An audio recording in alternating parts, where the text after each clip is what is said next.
오늘의 주요 뉴스입니다. 세계보건기구가 결국 코로나의 세계적 대유행인 팬데믹을 선언했습니다. 이탈리아가 약국 등 일부를 제외하고 모든 상점을 폐쇄하는 등 각국은 이미 방역에 비상이 걸렸습니다.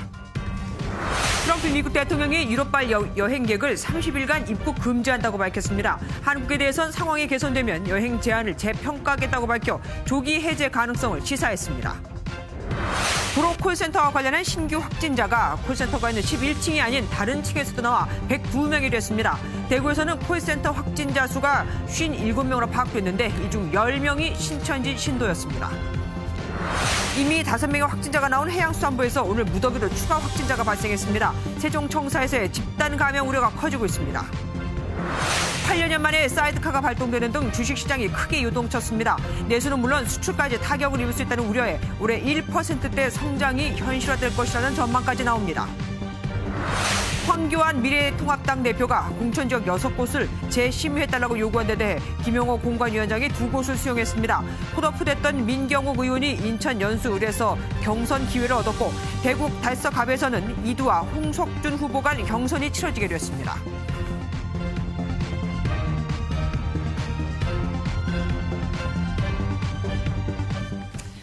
그동안 중국 눈치 보기와 공포 심리 확산을 이유로 주저해온 세계보건기구가 결국 코로나19에 대해 세계적 대유행, 팬데믹을 선언했습니다. 원래 팬데믹은 이 선언의 기준은 2개 대륙 이상에서 사람 간의 전염병이 전파될 경우니까 사실 이 기준은 벌써 충족했죠. 그러면서 앞뒤 안 맞는 말도 했습니다. 통제 가능한 팬데믹이라고요. 팬데믹은 통제가 불가능한 전염병을 뜻하는데도 말입니다. 먼저 윤기란 기자가 보도합니다. 현재까지 코로나19 전 세계 확진자는 12만 명에 육박합니다. 4,300여 명이 목숨을 잃었고 110개가 넘는 국가들이 피해를 입었습니다.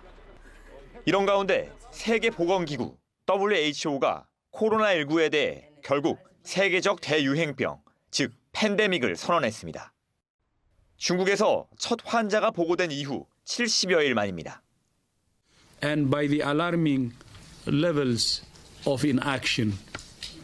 We have therefore made the assessment that COVID-19 can be characterized as a pandemic.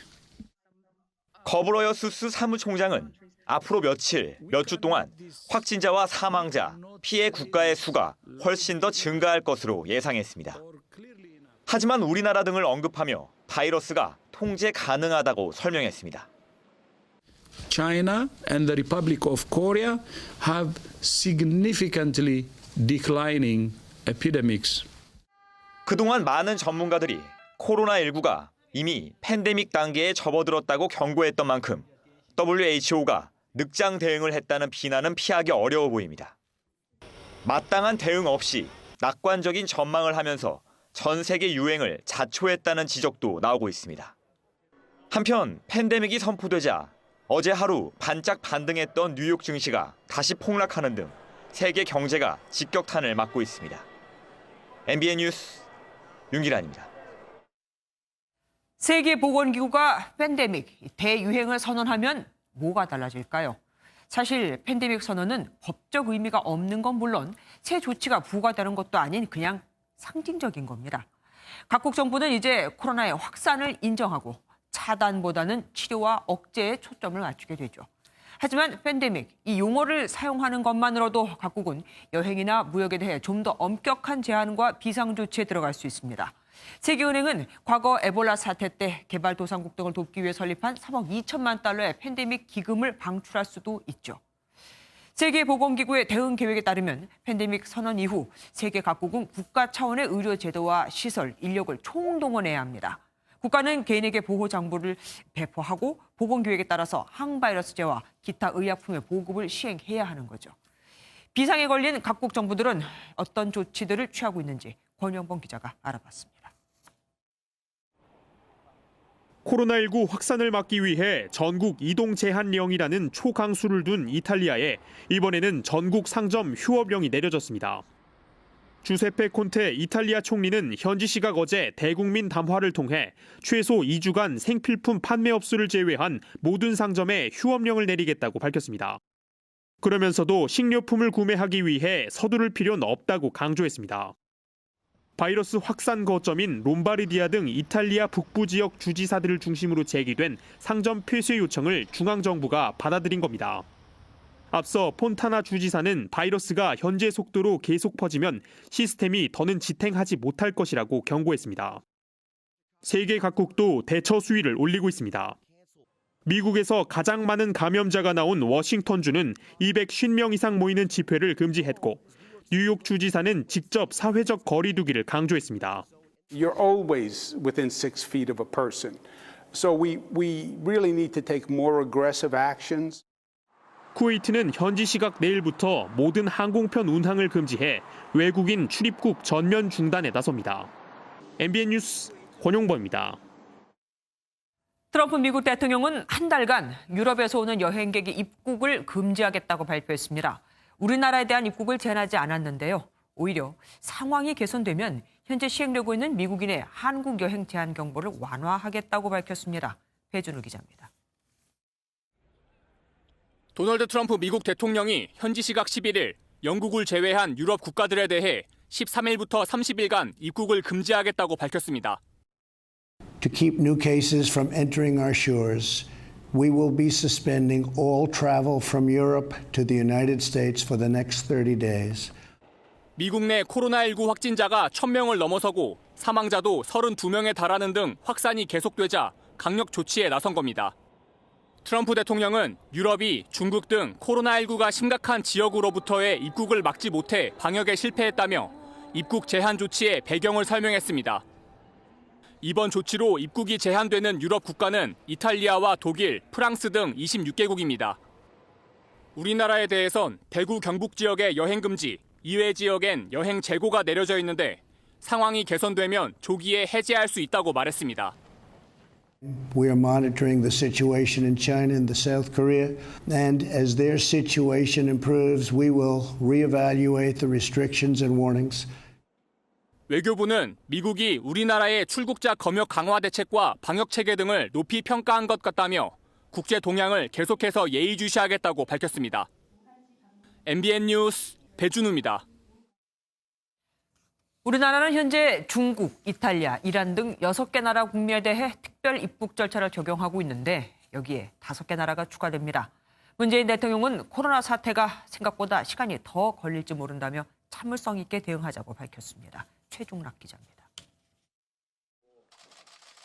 유럽 전역에서 코로나19 지역사회 전파가 확산됨에 따라 정부가 특별 입국 절차에 들어갑니다. 프랑스와 독일, 스페인, 영국, 네덜란드 5개국 입국자에 대해 오는 15일 일요일 0시부터 시행될 예정입니다. 이탈리아나 이란이나 다른 유럽 국가들 또 일본이나 미국이나 이런 나라들로부터도 해외 유입을 어떻게 효과적으로 차단해야 될까 하는 과제가 생긴 것이 아닌가 그런 생각을 했습니다. 이로써 지난달 4일 중국을 시작으로 이뤄진 특별 입국 절차 대상국은 모두 11개국으로 늘어났습니다. 특별 입국 대상자는 발열 체크와 특별 검역 신고서 확인을 받아야 하고 자가진단 앱을 의무적으로 설치해 입국 후 14일간 건강 상태를 제출해야 합니다. 문재인 대통령은 SNS에 WHO가 팬데믹을 선언하면서 생각보다 더 많은 시간이 걸릴지도 모른다고 밝혔고 경찰대 졸업식에 참석해 이를 위한 노력을 당부했습니다. 코로나19를 완전히 이길 때까지 긴장의 끈을 굳게 잡아주길 바랍니다. 문 대통령은 이후 대구 지역 경증 확진자 308명을 수용하고 있는 충남 지역 생활치료센터를 방문해 연대하고 협력하는 것이 코로나19를 이기는 길이라며 의료진을 격려했습니다. MBN 뉴스 최종락입니다. 서울 강남 한복판에 있는 의류 매장에서도 직원이 확진 판정을 받았습니다. 유럽 출장을 다녀왔다고 하네요. 이 직원이 다녀간 길 건너편 길러리아 백화점 푸드코트도 폐쇄됐습니다. 선한빛 기자입니다. 서울 청담동에 있는 한 의류 매장. 30대 남성 직원 한 명이 코로나19 확진 판정을 받아 휴업에 들어갔습니다. 이 남성은 지난달 25일부터 이달 7일까지 독일 베를린과 프랑스 파리 출장을 다녀온 후 9일부터 발열 증상을 보여 자가격리에 들어갔고 11일 확진 판정을 받았습니다. 그쪽에 안에서 손님으로 나온 게 아니기 때문에 방역만 아니라고 문을 닫은 거예요. 길 건너편 갤러리아 백화점 푸드코트도 폐쇄됐습니다. 이 남성은 지난 8일 저녁과 이튿날 오전 백화점 지하 1층 푸드코트 두 곳을 방문했습니다. 우선은 출퇴근 시간을 피해서 가게 돼요. 사람이 좀 덜 붐비는 시간을 통해서 가게. 근처에서 임시업 하고 있는데 뭐 한 달 내내 해도 평소에 하루도 못 나올 정도로. 유럽 방문 이후 확진 판정을 받은 사례가 잇따르면서 방역 당국은 이들의 밀접 접촉자를 추적하고 있습니다. MBN 뉴스 선남비입니다. 한편 서울 용산구에서는 잠시 고국에 머물다 돌아온 폴란드인이 확진 판정을 받았습니다. 올문 뒤에 폴란드를 다녀온 건지 폴란드에서 옮아온 건지는 아직 모릅니다. 공항 철도도 이용을 했다고 하네요. 용산구청에 취재기자 나가 있습니다. 이수아 기자, 외국인 확진자 소식이 들어왔네요. 네, 오늘 오후 1시쯤 이 폴란드 국적의 남성이 코로나19 확진을 받았습니다. 용산구에서는 두 번째 확진자인데요. 이 30대 남성은 현재 한국에서 직장을 다니고 있고 지난 3일부터 9일까지 폴란드에 잠시 갔다가 그제 다시 돌아온 것으로 확인됩니다. 이동 동선을 보면 첫날에는 공항철도를 타고 공덕역에서 완승해 이마트24 편의점을 들렸고 이후 이태원로에 있는 피자집을 방문했습니다. 어제는 순천향 대학병원 선별진료소를 오전에 들렸고 이후 역시 이태원에 위치한 치과와 이곳 용산구청, 만두 전문점 등을 방문한 것으로 조사됐습니다. 이후 저녁에 용산구 보건소를 방문해 검체 채취를 한 뒤 오늘 확정 판정을 받았습니다. 이 용산구는 남성이 방문했던 시설을 소독하고 현재 접촉자 조사를 진행 중인데 정확한 감염 경로 파악까지는 시간이 걸릴 듯합니다. 확진자가 이태원을 다녀갔다는 소식이 전해지며 이동 동선을 공개하는 용산구청 홈페이지는 한때 마비됐는데요. 이 남성은 1차 역학조사에서 방문한 대부분 장소에서 마스크를 썼다고 진술한 것으로 알려졌습니다. 현재까지 국내 외국인 환자는 국내 1번 환자인 중국 여성을 비롯해서 40여 명 정도인 것으로 파악됩니다. 지금까지 용산구청에서 MBN 뉴스 이수아입니다. 코로나 확진자가 대거 나온 서울 구로 콜센터는 그 빌딩의 11층에 위치해 있습니다. 그런데 다른 층에서도 확진자가 나왔습니다. 서울시는 콜센터 건물을 방문한 모든 사람에 대해 조사에 들어갔습니다. 조경진 기자입니다. 구로 콜센터 근무자와 가족 등 확진자가 102명까지 늘었습니다. 지금까지는 모두 건물 11층 콜센터 직원과 그 가족, 접촉자였는데 다른 층에서도 감염자가 나왔습니다.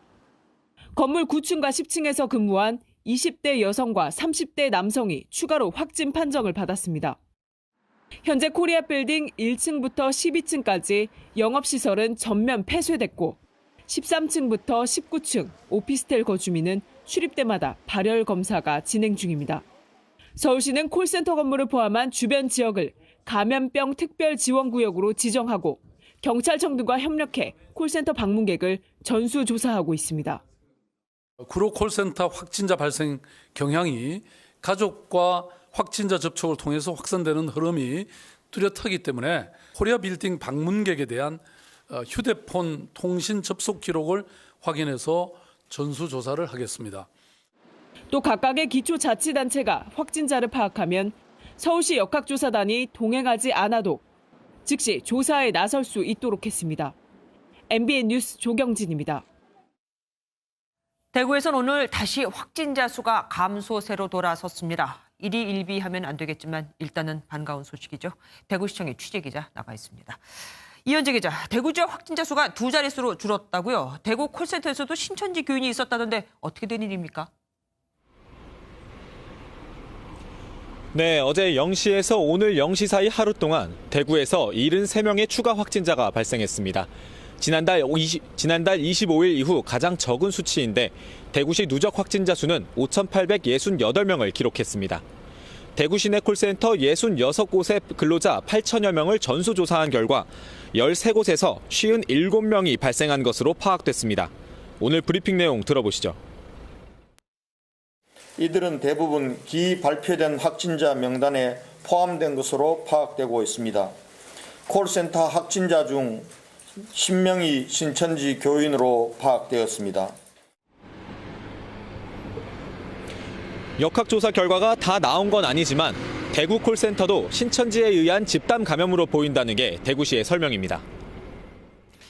그런데 어제 오후에 병원에서 환자가 탈출하는 소동까지 있었다면서요.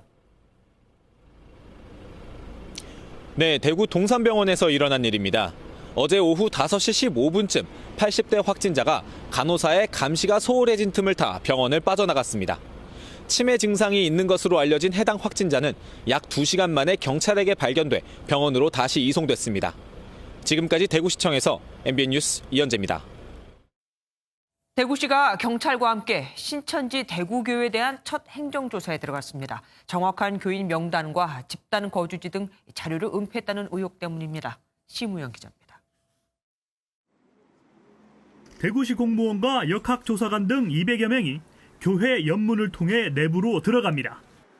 대구시가 검찰의 압수수색이 늦어지자 경찰과 합의해 첫 행정조사에 나섰습니다. 이 대구교회의 행정조사를 고지합니다. 곧 행정조사를 거부할 시에는 망명구속 예방법률의 제79조 2호 규정에 의해서 처벌받게 됨을 알려드립니다. 조사 대상은 신천지 대구교회와 간부 사택 등 모두 4곳으로 컴퓨터와 서류, CCTV 등을 살펴봤습니다. 대구시는 이번 조사에서 정확한 교인 명단과 집단 거주지, 역학조사에 필요한 자료의 은폐 여부를 집중 조사했습니다. 대구시는 신천지 측이 방역을 방해한 행위가 드러날 경우 사법 조치와 함께 행정 제재할 방침입니다. MBN 뉴스 심우영입니다. 오늘부터 대구 신천지 교인 5,600여 명이 격리에서 해제됐죠. 그런데 마침 매년 신천지 측이 대규모 행사를 열어온 창립일이 내일 모레 토요일입니다. 사회적 분위기를 봐서라도 공적인 행사는 당연히 하지 않겠지만 혹 몰래 비밀리에 소규모로 모일 가능성은 있습니다. 조유로 기자가 보도합니다. 오늘 0시를 기해 격리 해제된 대구 신천지 교인은 5,600여 명입니다. 이들은 모두 코로나19 검사에서 음성 판정을 받았습니다. 그런데 때마침 모레 신천지 창립기념일과 이들의 격리 해제 시기가 겹치면서 우려 섞인 목소리가 나오고 있습니다. 신천지는 매년 3월 14일 잠실 실내체육관에서 2만여 명 규모의 대규모 행사를 열어왔습니다.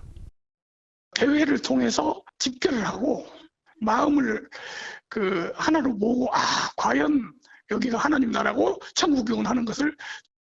신천지 측은 올해는 행사를 개최하지 않겠다고 밝혔지만 그럼에도 불안감은 좀처럼 가시질 않는 모양새입니다.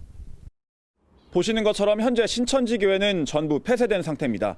하지만 일각에선 다른 장소에서 소규모로 모임을 이어가는 게 아니냐는 우려도 나옵니다.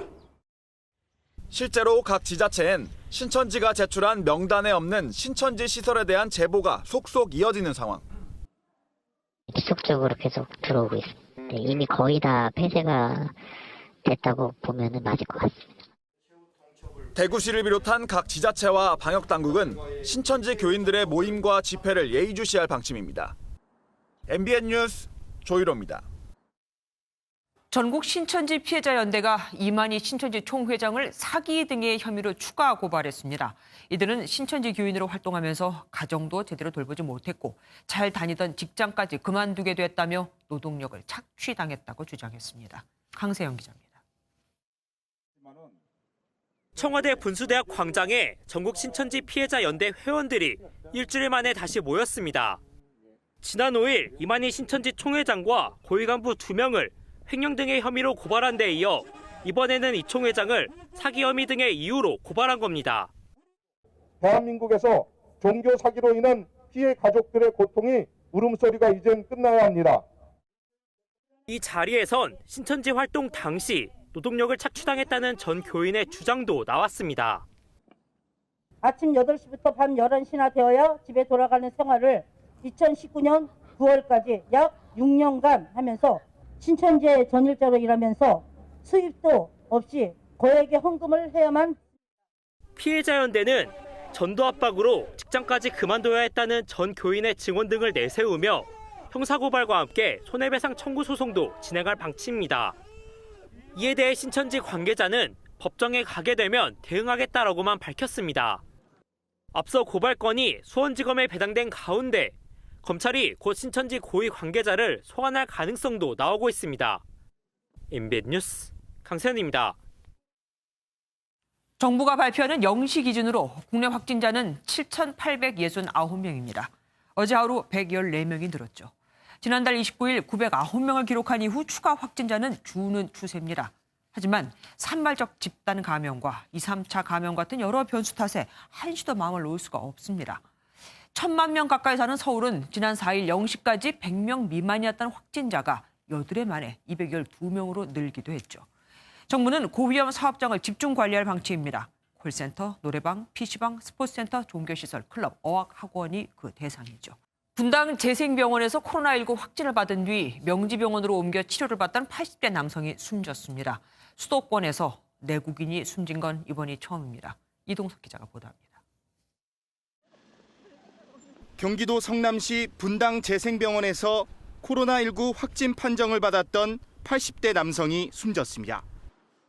최근에 병원 집단발병 건으로 확인되고 있는 그 분당 재생병원의 입원 환자 중에 한 분이셨습니다. 해당 남성은 지난달 24일 분당 재생병원에 입원했다. 지난 6일 확진 판정을 받은 환자로 이후 고양시 명지병원 음압병실에서 격리 치료를 받아왔습니다. 수도권에서 내국인이 숨진 사례로는 이번이 처음입니다. 앞서 지난달 25일엔 확진 판정을 받은 몽골인 한 명이 명지병원에서 사망한 바 있습니다. 명지병원 관계자는 코로나19 확진 전부터 폐암 말기 진단을 받았다며 직접적인 사망 원인은 장출혈에 의한 다발성 장기 부전이라고 전했습니다. 한세 치료 받으면서 왔었어요. 네. 이미 저쪽 병원에서 방사선 치료까지 포기한 상태였어요. 숨진 남성의 부인 역시 코로나19 확진 판정을 받아 성남시 의료원에서 격리 치료를 받고 있는 것으로 전해졌습니다. MBN 뉴스 이동석입니다. 광주에서 확진자가 병이 나았다고 퇴원을 했는데 퇴원 후 엿새 만에 다시 양성 판정을 받았습니다. 전문가들은 소실된 바이러스가 되살아났다기보다는 보균 상태가 이어진 걸로 보고 있는데 그래서 일각에선 퇴원 기준을 강화해야 한다는 요구도 나옵니다. 퇴원한 사람으로부터도 옮을 수 있다는 얘기가 되니까요. 김영현 기자가 보도합니다. 광주의 한 신천지 교회입니다. 지난달 20일 이 교회 전도사인 30대 남성이 코로나19 확진 판정을 받았습니다. 대구 신천지교회 예배에 참석했다가 감염된 것으로 추정됩니다. 남성은 전남대병원에서 격리 치료를 받아오다 지난 5일 완치 판정을 받고 퇴원했습니다. 이후 생활치료센터인 광주 소방학교 생활관에서 격리 중 해제를 앞둔 검사에서 또다시 양성 판정을 받았습니다. 퇴원한 지 6일 만입니다. 현재 환자의 상태는 증상이 소실된 상태입니다. 전문가들은 통상적으로 3주 이내 바이러스가 소실되는 점을 미뤄 회복기에 복용 상태가 이어진 것으로 보고 있습니다. 바이러스가 재활성되는 경우는 극히 이제 드문 일로 지금 보고 있기 때문에 추가 검사가 이루어지거나 그러지는 않을 것으로 지금.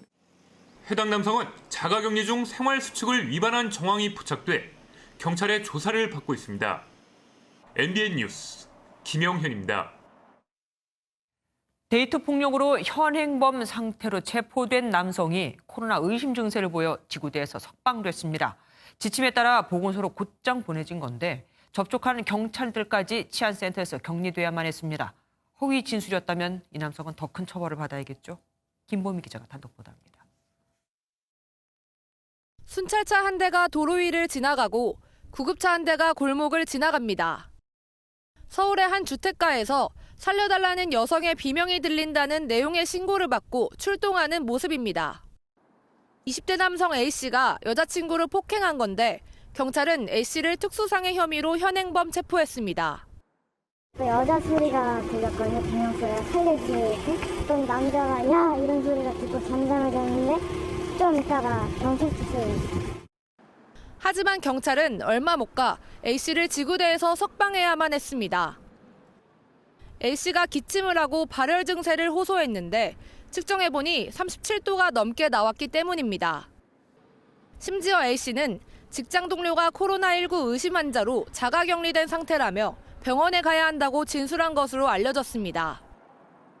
결국 A씨는 조사를 마치지 못한 채 자가격리됐고 경찰은 보복 등 혹시 모를 2차 피해를 방지하기 위해 여성에게 임시 숙소를 마련해줬습니다. 당시 남성과 여성을 접촉한 경찰 8명도 검사 결과가 나올 때까지 약 12시간가량 인근 치안센터에서 격리됐습니다. 하지만 조사 결과 격리됐다던 직장 동료는 음성 판정을 받았었고 A씨도 검사 결과 음성이었습니다. 경찰은 A씨를 상대로 정확한 사건 경위를 파악하고 추가 혐의 적용 여부를 검토하고 있습니다. MBN 뉴스 김봄입니다. 학원에 휴원 경고가 내려지면서 전체 학원 3곳 중 1곳 이상이 문을 닫고 온라인 수업으로 전환한 곳이 많습니다. 그런데 학원비는 기존과 동일하게 받는 곳이 대부분이라 학부모들의 불만이 큽니다. 학부모들은 선택의 여지가 없는 곳이 많거든요. 정수정 기자가 취재했습니다. 정부의 강력한 휴원 권고 이후 서울 학원의 37%가 문을 닫고 온라인 강의를 시작한 곳이 많습니다. 집에서 컴퓨터를 이용해 수업에 참여하는 건데 학원비는 학원마다 다릅니다. 월결제로 이루어져가지고 수강료는 동일하세요. 이게 이제 실시간으로 이제 화상으로 이제 수업이 진행되는 거니까. 1일 수강료로 계산을 해서 70%만 수강료를 받을 거예요. 어떻게 정확하게 책정된 거는 이제 학원 측에서 결정이다. 커뮤니티에는 학부모들의 불만이 쏟아집니다. 온라인 수업 전환도 일방적으로 통보하면서 학원비 책정 기준도 모호하다는 얘기입니다. 온라인 강의를 듣고 싶지 않은데 선택사항은 없냐고 했더니 선택사항은 없고 만약에 안 듣게 되면 그냥 결석 처리해서 원비도 2월 안 되고 하니까 그냥 어쩔 수 없는 상황. 학원도 할 말이 없는 건 아닙니다. 온라인 강의를 해도 임대료나 강사 임금이 같은데 학원비만 깎기 어렵다고 어려움을 호소합니다. 설명을 끊기지 않게 진행을 해야 되잖아요. 이제 음성으로 듣고 그러는데 근데 그러려면 유료 또 프로그램을 써야 돼요. 훨씬 더 노력이 들어가요. 법에서는 학원이 휴원할 경우 교습이 시작된 후에라도 학원비를 반환하는 규정이 있지만 강의 방식을 변경한 경우에 대해서는 기준이 없습니다. 서울시 교육청 관계자는 인터넷 강의 학원비 책정은 학부모와 학원이 협의해야 하는 사항이라는 원론적인 답변을 내놨습니다. 제각각인 학원비 환급을 놓고 학부모들과 학원 현장의 혼란이 커지고 있습니다. MBN 뉴스 정수정입니다. 이처럼 코로나 사태가 장기화되면서 갑작스러운 여행 취소로 물게 되는 위약금이나 개강이 연기된 대학 등록금 환불 문제도 논란이죠. 결국 소송으로 가게 되면 구제가 가능할까요? 사스나 메르스 때는 천재지변으로 인정이 되질 않았었습니다. 박자은 기자가 알아봤습니다. 코로나19 사태로 입국이 제한되면서 해외여행 취소 사태가 잇따르고 위약금 문제도 뜨거운 감자가 됐습니다. 핵심은 코로나19 사태를 천재지변으로 볼 수 있느냐입니다. 천재지변이라면 불가항력이 인정돼 계약관계 양측에게 책임을 물 수 없어서 위약금이 면제됩니다. 하지만 지난 2003년 사스, 2015년 메르스 때는 천재지변으로 인정되지 않았고 국가적 감염병을 대비해 위약금 문제를 해결할 가이드라인 역시 없어서 구제받을 길은 쉽지 않다는 게 법조계 안팎의 의견입니다. 개별 사안에 있어서의 그런 천재지변을 규정하고 있는 약관 규정에 과연 감염병의 전 세계적 유행이 포함되어 있는지 여부가 가장 먼저 확인돼야 되는 것입니다. 대학 등록금 역시 마찬가지입니다. 현행 규칙상 전학기 또는 전월 모든 기간 휴업할 때 등록금을 면제한다고 돼 있지만 교육부는 4주 내 범위에서 개강 연기를 하거나 온라인 강의로 재택 수업을 하도록 권고했습니다. 하지만 코로나19가 천재지변으로 추후 인정돼도 양자 간의 협의가 이뤄지지 않는다면 위약금이나 등록금 문제 또한 법정에서 다퉈야 되는 상황이 발생할 가능성도 있어 보입니다. MBN 뉴스 박자은입니다. 메르스도 코로나19도 모두 사람과 동물에게 병을 옮기는 인수공통 전염병이죠. 정부가 이런 병을 연구하려고 아시아 최대 규모의 연구소를 이미 6년 전에 건립해 놓았다는 걸 아십니까? 그런데 이 연구소는 놔두고 또 다른 연구소를 만든다고 합니다. 강세훈 기자가 취재했습니다. 사람과 동물 간에 전염될 수 있는 질병 연구를 위해 지난 2013년에 세워진 인수공통 전염병 연구소입니다. 나라 돈 371억 원이 투입돼 아시아 최대 규모의 실험실을 갖췄습니다. 그런데 정식 연구 인력은 5명뿐입니다. 이곳은 전염병 연구소의 연구동입니다. 보시는 것처럼 복도 양쪽에 연구실이 들어서 있는데요. 대부분 푯말도 없이 내부는 텅 비어 있습니다. 정부가 건물만 지어놓고 제대로 활용을 안 하는 겁니다. 올해는 코로나 사태로 역할이 중요해졌지만 예산은 8억 5천만 원에 불과합니다. 연 15억에서 20억 원 정도가 좀 필요하고요. 교수님들이라든지 연구원들이 20에서 30명 정도는 연구소가 대학 부설기관으로 지정돼 교육부 소관이다 보니 다른 부처에서는 연구활동 지원에 뒷짐만 지고 있습니다. 거의 지금 운영이 중단되다시피 한 상태로 방치되어 있습니다. 이것은 중장기적으로 국가의 어떤 보건의료 정책의 실패라고 생각을 합니다. 정부는 이런 지적에도 예산을 또 들여서 새로운 연구소를 만들 준비를 하고 있습니다. MBN 뉴스 강세훈입니다. 산발적인 집단 감염이 일어나는 상황에서 밀접 접촉자는 가장 철저하게 관리해야 할 대상이죠. 질병관리본부는 모든 밀접 접촉자에 대해 검사를 하라고 하지만 정작 보건소들의 대응은 제각각 다 다르다는 걸 아십니까? 윤지원 기자가 취재했습니다. 중앙방역대책본부는 코로나19 확진자의 밀접 접촉자는 반드시 검체 검사를 하도록 했습니다. 방호복 입고 이분들에 대한 상기도 하기도 검체 채취를 진행하고 자가격리를 통해서 집에서 대기를 하고 있다가 검사 결과를 통보해드리고. 일선 보건소들에서 이 지침이 지켜지고 있는지 살펴봤습니다. 반드시 검사를 해야 한다고 안내하는 곳도 있지만 다 검사는 받으세요. 검사 받고 검사 결과 기다리면서 14일 동안은 자가격리 다 하셔야 되고. 증상이 있어야만 검사를 한다는 곳도 다수 있었습니다. 검사는 다 밀접 접촉자고 하는 건 아니고요. 증상이 생기시면 그때 검사를 하시면 돼요. 자가격리 중에 혹시라도 저희가 모니터링을 하니까 증상이 있다고 이제 말씀하시면 그때 이제 검사가 진행되고요. 보건소마다 대응이 제각각인 겁니다. 지난 8일 광주 남구에서 확진 판정을 받은 22살 무증상 확진자는 밀접 접촉자였지만 증상이 없다는 이유로 검체 검사를 진행하지 않았고 자가격리가 끝난 지 5일 만에야 확진 판정을 받았습니다. 만약 그렇게 해서 격리를 하지 않고 검사를 하지 않은 경우는 제2의 제3의 감염이 일어나더라도 우리가 역학적으로 조사가 가능하지 않고 가능한다 하더라도 이미 상태가 많이 진전돼서 여러 사람들이 감염될 가능성이 높기 때문입니다. 무증상 확진자가 적지 않게 나오는 코로나19. 방역 당국의 촘촘한 대응이 요구됩니다. MBN 뉴스 윤지원입니다. 팬데믹 선언과 미국의 유럽발 입국 금지 조치 여파로 8년여 만에 사이드카가 발동되는 등 증시가 크게 요동쳤습니다. 내수에 더해 수출까지 타격을 입으면서 올해 우리 경제가 1% 성장에 그칠 수 있다는 전망까지 나옵니다. 이기종 기자입니다. 장중한 때 5% 넘게 떨어져 1,800선까지 위협했던 코스피 시장에 오후 1시 4분 8년여 만에 사이드카가 발동됐습니다. 사이드카는 주가 폭락 등으로 시장이 급변할 때 프로그램 매매를 5분간 중단시키는 조치입니다. 낙폭은 조금 줄었지만 결국 코스피는 3.9%, 코스닥은 5.4% 폭락하며 장을 마쳤습니다. 앞서 마감한 미국 증시를 비롯해 일본 등 아시아 증시도 일제히 폭락했습니다. 코로나19 대유행으로 글로벌 경기 침체가 우려되는 데다 우리 경제 역시 내수는 물론 수출까지 타격을 입을 것이라는 공포가 시장을 짓눌렀습니다.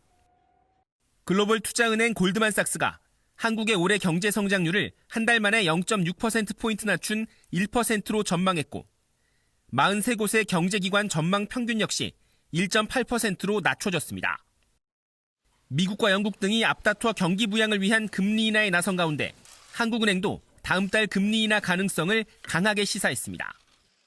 하지만 이미 금리 인하로는 역부족인 상황이라는 분석이 나옵니다. 적극적인 재정의 역할이 필요한 시점이라고 볼 수가 있는데요. 추경을 서둘러 집행함으로써 경제 충격을 일정 부분 완화할 수 있는.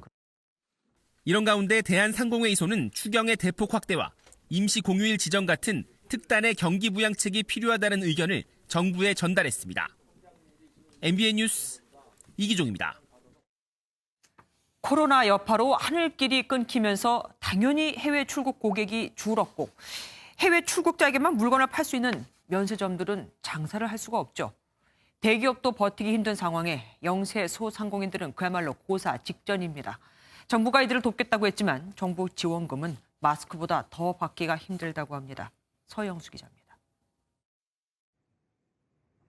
김포국제공항에 입점해 있는 롯데 면세점 문이 굳게 닫혀 있고 이달 말까지 휴업한다는 안내문이 붙었습니다.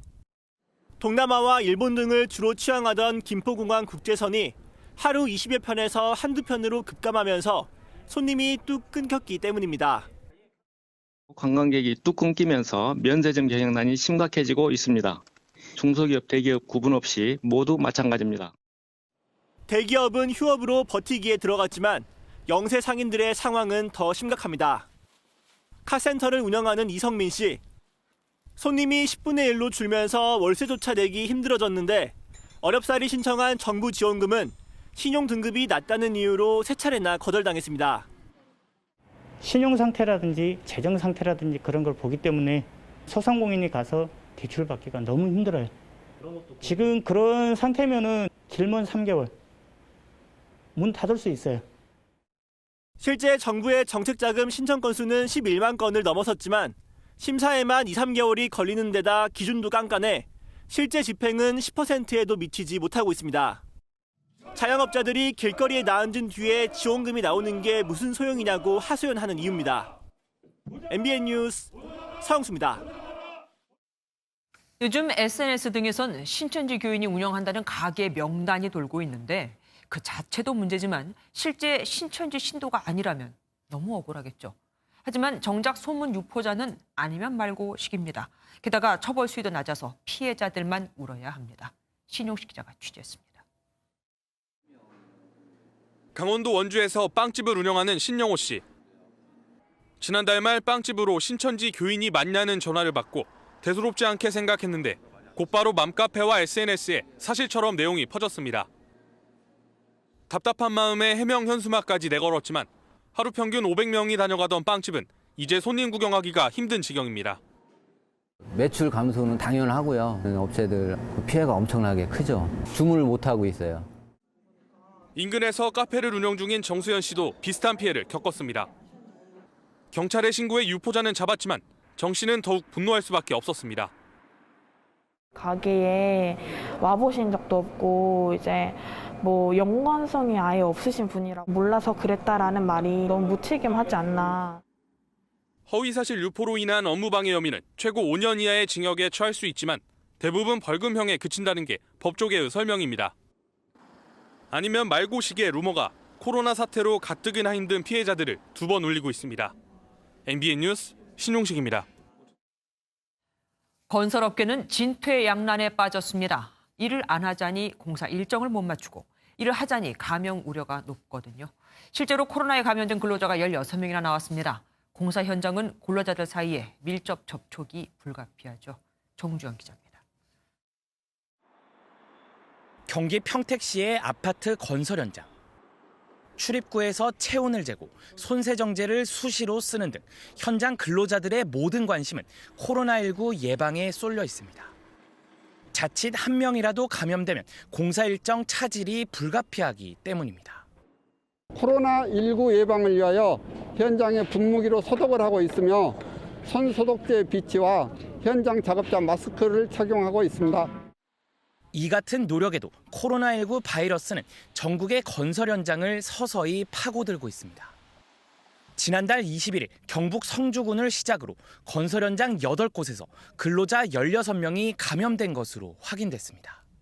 코로나19 확진 판정을 받는 근로자가 걷잡을 수 없이 늘면서 전국 건설 현장에는 긴장감이 감돌고 있습니다.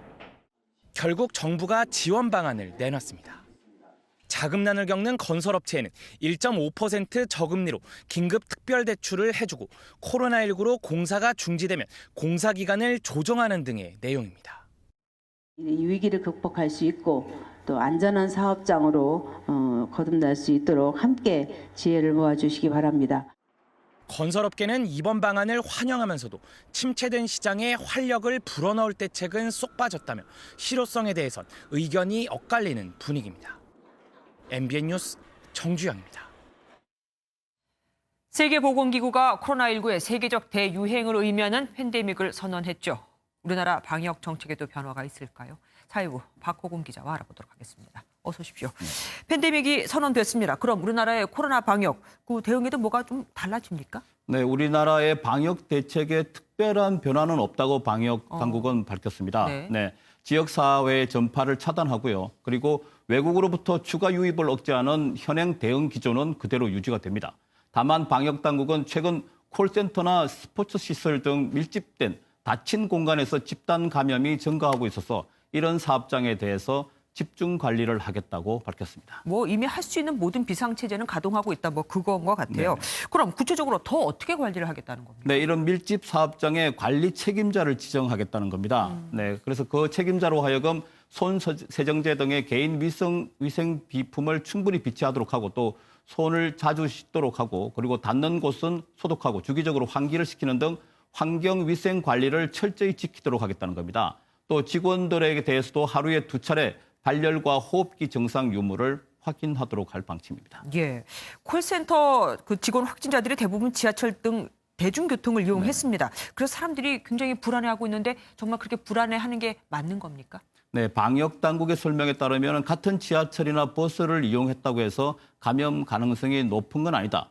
위험하다고 얘기할 수는 없다고 밝혔습니다. 네, 그 이유가 유럽의 질병관리기구는 증상이 있는 사람과 2m 이내에서 15분 이상 대화를 하는 등 접촉했을 때 밀접 접촉자로 본다고 합니다. 그리고 미국의 질병관리센터도 코로나19 환자의 가족이나 이 환자를 돌보는 의료진, 그리고 가까이에서 일을 같이 하는 직장 동료 등을 밀접 접촉 사례로 규정을 하고 있습니다. 따라서 출퇴근 시간에 지하철이나 버스에서 단순히 마주쳤다고 해서 감염될 가능성은 낮다고 합니다. 그리고 확진자와 감염 대상자가 서로 마스크를 쓰고 있었다면 감염 가능성은 더 낮다고 하는데요.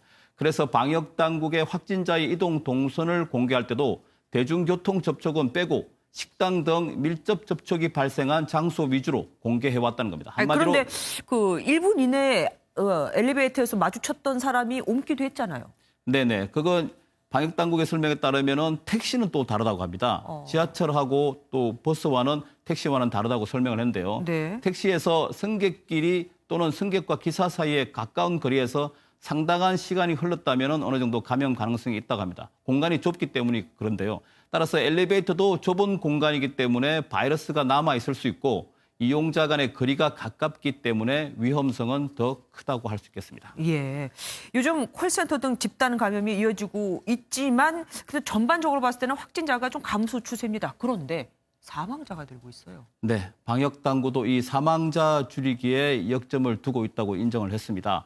그러니까 사망자가 나오는 자체가 슬픈 일이고요. 국민들의 불안감을 키우는 요인이기도 하다고 그렇게 설명을 했습니다. 방역 당국은 특히 기저질환이 있는 고령 환자의 대기 시간을 최대한 줄이도록 하겠다고 밝혔는데요. 그러면서 치료 사례가 많은 중국이 우리 보건당국에 알려준 사실을 공개를 했습니다. 처음에는 괜찮아 보이다가 일주일 정도 뒤에 급격히 중증으로 진행돼서 사망하는 경우가 많은 만성질환 몇 가지가 있다고 전했는데요. 가장 위험한 것이 심장과 폐에 동시에 질환이 있는 경우이고요. 심장과 폐. 네네. 그리고 암, 그리고 혈관계 질환이 있거나 호흡기 질환이 있는 경우라고 합니다. 기저질환이 있는 고령층에는 감염이 되기 전에 미리 약을 처방하는 방안도 검토하겠다. 이건 무슨 얘기입니까? 네, 쉽게 설명을 드리면 아프리카 여행을 가기 전에 항말라리아제를 투여를 하지 않습니까? 그것과 같은 이치라고 보면 되겠습니다. 그런데 코로나19에 감염되지 않았더라도 그런 환자에게 노출될 가능성이 있고 특히 기저질환이 있는 고령층, 다시 말해서 고위험군에게는 증세가 나타나지 않더라도 미리 예방적으로 항바이러스제나 항말라리아제를 투여하겠다는 겁니다. 그 대한감염학회가 치료 지침으로 제안을 한 건데요. 정부는 빨리 임상 전문가들과 논의를 해서 필요하면 바로 적용하겠다고 합니다. 그러면은 이 예방주사, 그러니까 백신과 같은 역할을 한다 이겁니까? 네, 그건 아닙니다. 백신은 미량의 항원을 넣어서 항체를 만들어서 네네. 스스로 이겨내게 면역력을 높이는 건데요. 이거는 그런 건 아닙니다. 그리고 항바이러스제는 바이러스를 잡는 일종의 치료제인데요. 미리 이런 약을 투약을 하면 이 약의 성분이 체내에 조금이라도 남아있다가 만약에 코로나19가 들어왔을 때 그 효능을 발휘할 수 있을 것으로 기대를 하는 겁니다. 얼마나 오래 또 남아있는가 이것도 또 알아봐야겠네요. 네. 그런데 확진자 중에 입원도 안 하고 자가격리 중에 혼자 완치가 된 경우도 있습니다. 이건 또 뭡니까? 네, 경북 경산에서 지난 29일 날 확진 판정을 받은 40대 여성인데요. 본인이 스스로 원해서 자가격리에 들어갔습니다. 네. 그런데 지난 11일 완치 판정을 받았다고 합니다. 이와 관련해서 방역당국은 오늘 한중일 세 나라의 전화회의에서 중국 측이 강조한 것이 있다고 소개를 했는데요. 전체 환자의 80% 정도는 경증으로 별다른 치료를 하지 않더라도 완치가 되더라 이렇게 밝혔다는 겁니다. 연령이 높지 않고 그리고 기저질환이 없으면 특별한 의학적 도움이 없이 완치되는 경우가 있다고 알려져 왔는데요.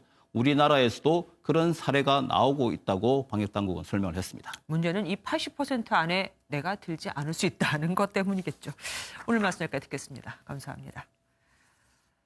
코로나 아웃 이렇게 극복하자. 이번에는 진단키트와 치료제 개발에 대한 이야기입니다. 국내 대형 바이오 회사가 6개월 안에 치료제를 개발하겠다는 계획을 내놨습니다. 또 국내 기술로 개발된 진단키트가 33개국에 수출되고 있다고 합니다. 김수영 기자가 취재했습니다. 지난달 사용 승인이 난 코로나19 진단키트입니다. 지난해 12월 중국에서 코로나 바이러스가 창궐하고 있다는 소식을 들은 뒤 진단키트를 만들었는데 지금은 해외 33개국에 수출하고 있습니다. 국내 4곳에서 생산 중인 진단키트는 전 세계 코로나19 진단에 쓰이고 있습니다. 국내 제약업체들을 중심으로 의료진 없이 20분 만에 검사 결과를 알 수 있는 신속 진단키트 개발에도 속도를 내고 있습니다. 국내 최대 바이오 제약회사는 신속 진단키트 개발에 이어 9월까지 치료제를 개발하겠다고 선언했습니다. 에머전시로 하기 위한 모든 협력과 절차를 같이 사전에 리뷰하고 중간에 애니멀 임상의 데이터를 다 고려해서 빠르면 6개월 안에 임상을 통해서 인체에 투여할 코로나19 완치 환자의 혈액에서 항체를 골라낸 뒤 이후 검증과 임상 생산을 거쳐 6개월 뒤에는 인체에 투여할 수 있을 것이라는 겁니다. 전 세계 4개국 34개 기관이 치료제 개발을 시작한 가운데 한국이 개발을 주도하고 있습니다. 국내 15개 기관에서 치료제와 관련해서는 기초 연구가 한 9가지 정도 진행되고 있고 임상 연구는 6가지 정도. 빠른 진단에 이어 치료제 개발까지 코로나 정복에 대한 희망이 보이고 있습니다. MBN 뉴스 김수영입니다. 코로나 증상이 나타나기 시작한 이후 이틀간은 밤새 기침을 하고 가래를 뱉어야 했고 심장을 찌르는 듯한 통증도 있었다. 완치 판정을 받고 퇴원한 한 시민의 이야기입니다. 이재후 기자가 들어봤습니다.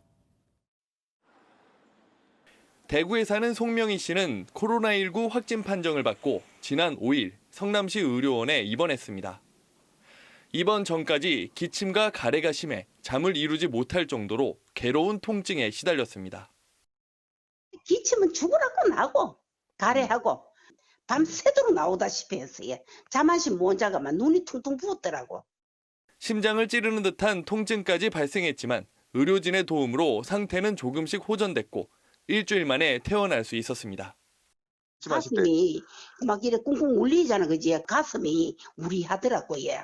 그래 첫날 그렇지만 그 이튿날은 그만 또 거짓말하는 거지 또 낫대요. 정말로 전신전력을 다해서 치료를 해주시더라고요.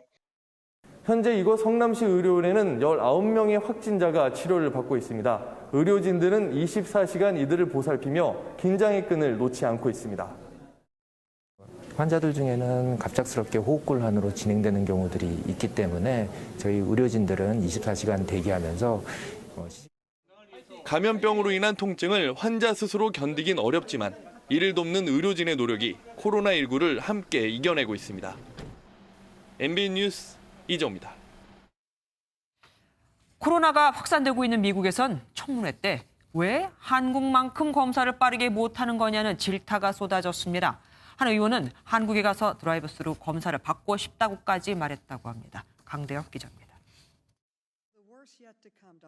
미국 하원 관리개혁위원회의 청문회에서 미 정부의 코로나19 늑장 대처에 대한 비난이 쏟아졌습니다. 청문회 위원장인 캐럴린 멀러니 의원은 미국이 2달 동안 검사한 양을 한국은 하루 만에 달성할 수 있다며 보건당국자들을 몰아세웠습니다.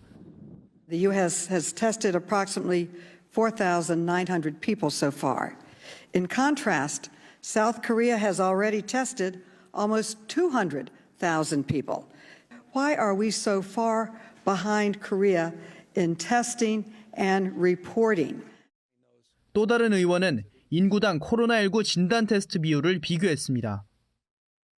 March 10th, South Korea tested 4,000 people for every million persons in its population.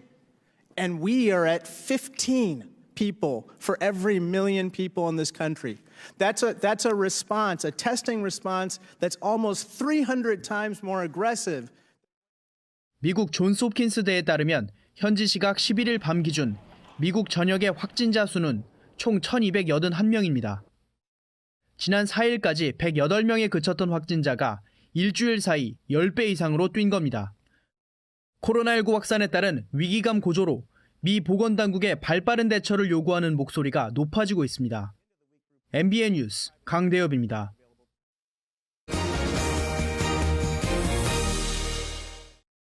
더불어민주당은 11조 7천억 원 규모의 추경을 6조 원 이상 더 늘려야 한다며 기재부에 불만을 드러냈습니다.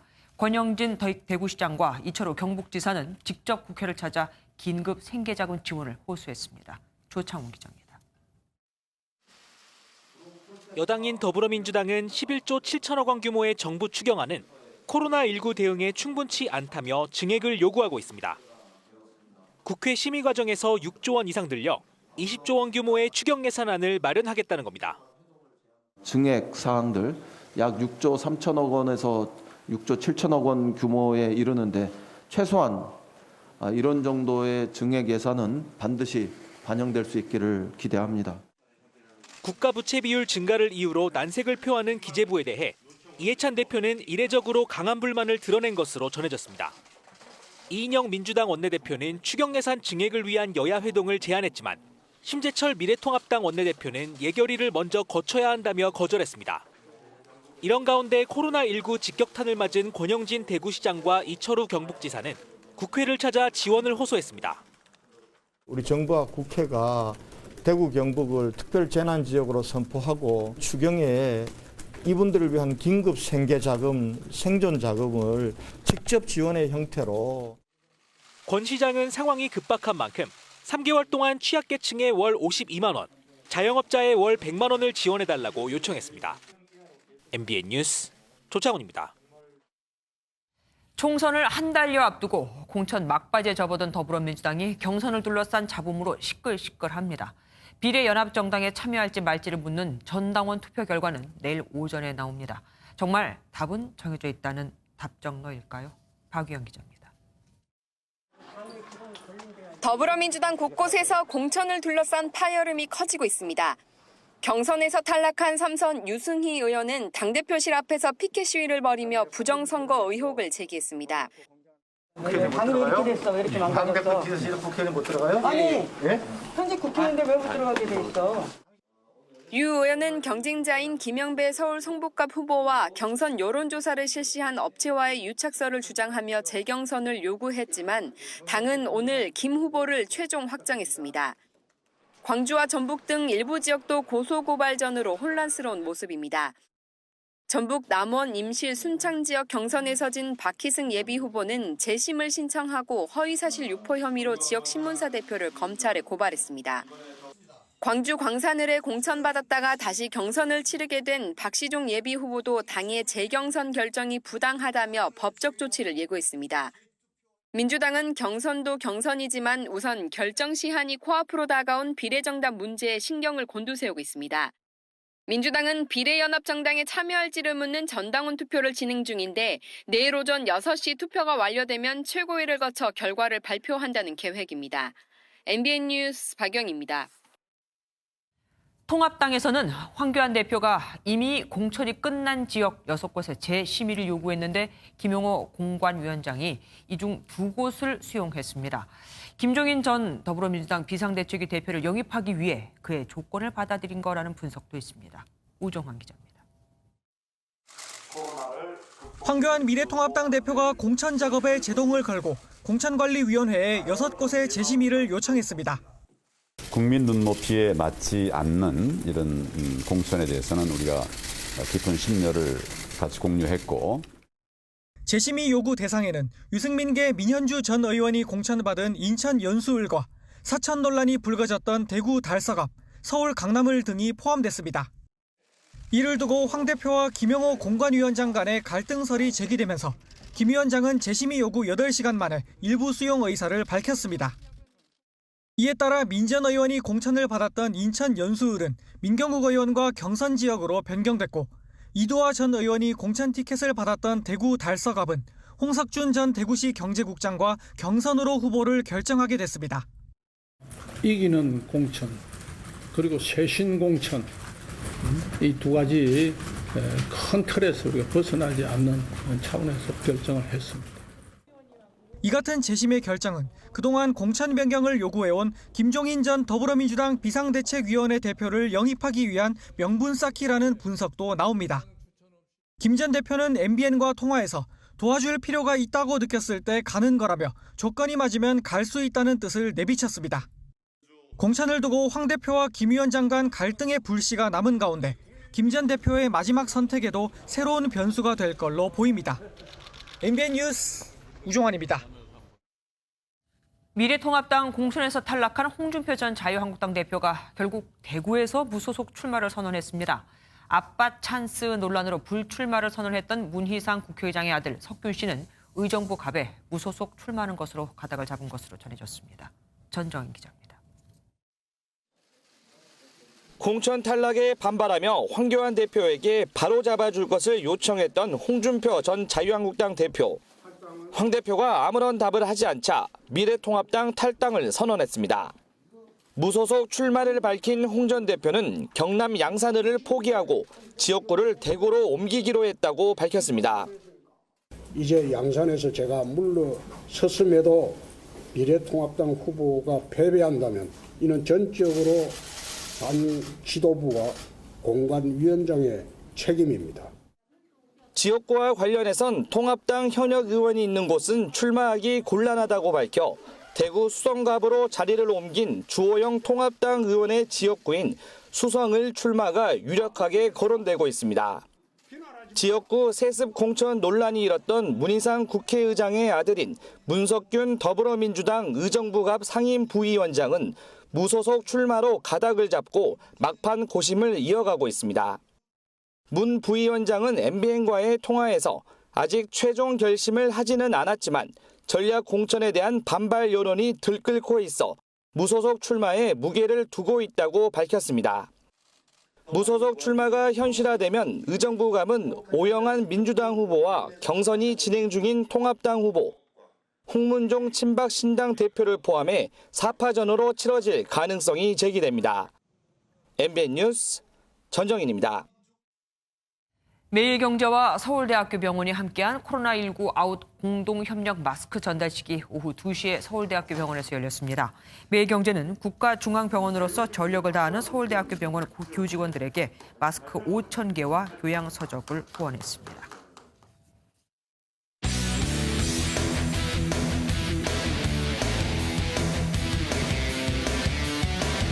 스포츠 뉴스입니다. 도쿄올림픽을 134일 앞두고 올림픽의 시작을 알리는 성화체화식이 그리스에서 열렸습니다. 하지만 코로나19 확산으로 무관객으로 진행됐고 팬데믹 선언과 함께 올림픽 연기론도 이곳저곳에서 피어오르고 있습니다. 전남주 기자입니다. 올림픽의 시작을 알리는 성화체화 행사가 고대올림픽 발상지인 헤라 신전에서 열렸습니다. 전 세계인들이 지켜보는 가운데 도쿄올림픽을 밝힐 성화가 마침내 불꽃을 피웠습니다. 하지만 이번 행사는 코로나19 확산 탓으로 무관객으로 진행됐습니다. 2016 리우올림픽과 2018 평창 동계올림픽 채화 행사에 많은 사람이 운집했던 모습과 대조적입니다. 올림픽이 130여일 앞으로 다가왔지만 올림픽 사전 행사나 성화 봉송 행사도 규모가 축소되거나 무관중으로 진행되는 상황. 여기에 종목별 예선전이 취소되거나 연기되면서 올림픽이 정상적으로 열릴지에 대한 의문이 커지고 있습니다. 도쿄올림픽 조직위원회 내에서도 올림픽 개최와 연기를 두고 자중질환에 빠졌습니다. 다카하시 집행위원이 올림픽을 1, 2년 연기하는 것이 바람직하다는 개인적인 의견을 내자 모리 조직위원장이 발끈했습니다. すぐ高橋さんと電話で話しました。だから大変申し訳ないと、ちょっと口が滑ってしまって、皆さんにご迷惑かけたと言って、お詫びをしたいと言ってくれ。 하지만 코로나19의 팬데믹 선언으로 올림픽 정상 개최에 대한 비관론이 힘을 얻고 있습니다. 일각에서는 일본 정부가 코로나 이슈를 키우면서 연기하는 쪽으로 무게중심을 옮기는 일종의 출구 전략을 세우는 게 아니냐는 분석도 나옵니다. 우여곡절 끝에 성화에 불은 붙었지만 언제 꺼질지 알 수 없는 운명입니다. MBN 뉴스 전남주입니다. 낮에는 봄 같다가도 저녁이 되면 쌀쌀한 기운이 감돌아 춥게 느껴집니다. 오늘 밤부터 내일 아침 사이 중부지방에는 비가 조금 지나겠는데요. 비의 양은 5mm 미만으로 적겠고 강원 산간에는 비가 눈으로 바뀌어 내리면서 1에서 3cm가량의 눈이 내려 쌓이는 곳이 있겠습니다. 중부지방에 비가 지나고 나면 날이 추워집니다. 내일 서울의 한낮 기온은 8도선에 머물면서 오늘보다 5도가량 기온 내려가겠고요. 주말에는 서울의 아침 기온이 다시 영하권으로 떨어지겠습니다. 내일 전국의 하늘이 흐리다가 낮부터 차차 맑아지겠습니다. 중부지방의 비는 내일 새벽까지 이어진 뒤 아침부터는 그치겠고요. 호남과 경북 북부에서도 내일 아침까지 빗방울이 조금 떨어지는 곳이 있겠습니다. 내일 광주의 한낮 기온은 12도선, 대구는 14도 안팎으로 오늘보다 3도에서 5도가량 기온 내려가겠습니다. 강원 영동에는 강풍주의보가 내려졌습니다. 내일까지 매우 강한 바람이 불 것으로 예상돼 주의가 필요하겠습니다. 기온 변화가 무척 큰 환절기입니다. 건강관리에 유의하시기 바랍니다. 날씨였습니다. MBN이 선정한 이 한 장의 사진입니다. 쓰레기 차에서 땅바닥에 쏟아져 내려오고 있는 것. 우한시 주민들이 주문한 돼지고기입니다.